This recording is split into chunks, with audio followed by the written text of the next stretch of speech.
Jadi kami akan membahas syirik. Yang pertama ada definisi syirik. Jadi syirik itu sendiri adalah dari segi bahasa adalah mempersekutukan Tuhan, di mana yang secara istilahnya perbuatan yang mempersekutukan atau menduakan Tuhan dengan orang lain, seperti mempercayakan sesuatu yang lebih kepada sesuatu yang lain, barang lain, orang lain daripada Allah sendiri, seperti itu. Untuk selanjutnya akan dibahas oleh teman-teman saya. Selanjutnya ada bentuk-bentuk syirik. Nah, syirik itu sendiri terbagi menjadi dua. Yang pertama ada dalam arti umum dan yang kedua ada arti khusus. Dalam arti umum, syirik terbagi menjadi tiga. Nah, yang pertama ada syirik dalam rububiyah. Apa sih syirik dalam rububiyah itu?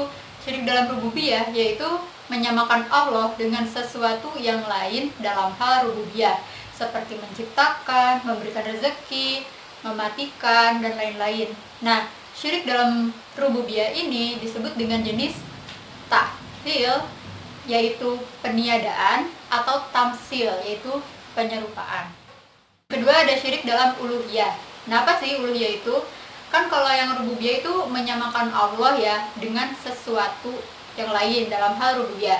Nah, sedangkan dalam uluhiyah ini menyamakan sesuatu atau seseorang yang disembah dan ditaati yang menjadi kekhususan Allah. Syirik dalam uluhiyah itu seperti sholat, puasa, nazar, dan menyembelih kurban untuk selain Allah. Nah, syirik dalam uluhiyah ini jenis umumnya disebut juga dengan syirik. Yang ketiga, ada syirik dalam al-asma wa sifat Allah. Nah, ini sama, pengertian awalnya sama uluhiyah, yaitu menyamakan sesuatu atau seseorang. Tetapi kalau di al-asma wa sifat Allah, yaitu dalam nama dan sifat yang menjadi kekhususan Allah, yaitu seperti menyamakan sifat-sifat zatiyah Allah, seperti mata, hidung, pendengaran, penglihatan, dan lain-lainnya. Nah, kalau syirik dalam al-asma wa sifat Allah ini disebut juga dengan syirik syirik tamsil, yaitu penyerupaan. Jadi tadi kan ada arti umumnya. Nah, arti umumnya itu kan ada tiga. Ada syirik dalam rububiyah, syirik dalam uluhiyah, dan syirik dalam asma wa sifat Allah. Nah, sekarang saya akan menjelaskan dalam arti khususnya. Dalam arti khususnya yaitu menjadikan seseorang atau sesuatu selain Allah sebagai Tuhan yang berhak diibadahi di samping Allah.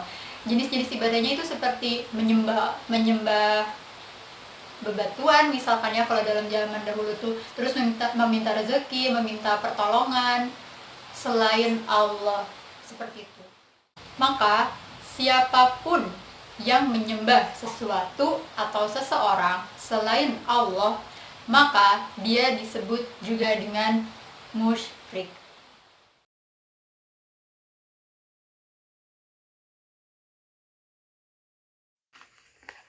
Perkenalkan, nama saya Putri Nikmatul Aziza, NIM 292. Saya di sini akan menjelaskan tentang penyebab syirik pada manusia. Yang pertama yaitu mengagumi dan mengagungkan sesuatu. Secara fitrah, manusia suka mengagumi kepahlawanan yang agung dan luar biasa. Dari rasa kagum inilah timbul keinginan untuk mengagungkan. Pada dasarnya, mengagumi dan mengagungkan atau menghormati ini adalah hal yang diperintahkan, seperti mengagumi Rasulullah, orang tua, dan para ulama. Namun, penyimpangan itu bisa terjadi apabila dilakukan secara berlebihan dan mendatangkan kultus. Apa itu kultus? Kultus adalah memberikan sebagian sifat Allah kepada makhluk seperti manusia. Dari penyimpangan inilah muncul kemusyrikan. Yang kedua yaitu kecenderungan mengimani yang konkret atau nyata dan lalai mengimani yang gaib atau abstrak. Pada diri manusia terdapat dua kecenderungan yang sempurna. Yang pertama yaitu kecenderungan mengimani yang konkret yang dimiliki oleh manusia dan makhluk lain. Yang kedua yaitu cenderung mengimani yang abstrak atau gaib yang hanya dimiliki oleh manusia. Itulah keistimewaan manusia yang diberikan oleh Allah.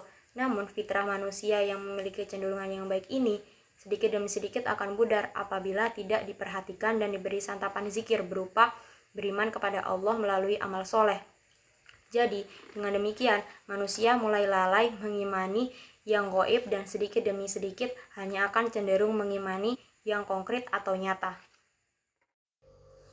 Yang ketiga adalah dikuasai hawa nafsu. Di antara sifat manusia yang dapat menimpa fitrah dan mendatangkan kemusyrikan adalah hawa nafsu. Ketika fitrah seorang manusia bersih dan lurus, maka ia akan dapat menerima ajaran Allah. Begitupun sebaliknya, jika manusia dapat dikalahkan oleh hawa nafsu, maka ia tidak akan dapat menerima ajaran dari Allah dan akan menjatuhkannya dalam kemusyrikan. Yang keempat adalah sombong dalam beribadah kepada Allah. Sombong juga merupakan penyakit yang dapat menimpa fitrah manusia sehingga menyimpang dari bentuknya yang lurus dan menjatuhkannya kepada kemusyrikan. Yang kelima adalah adanya penguasa yang memperbudak manusia demi kepentingannya sendiri.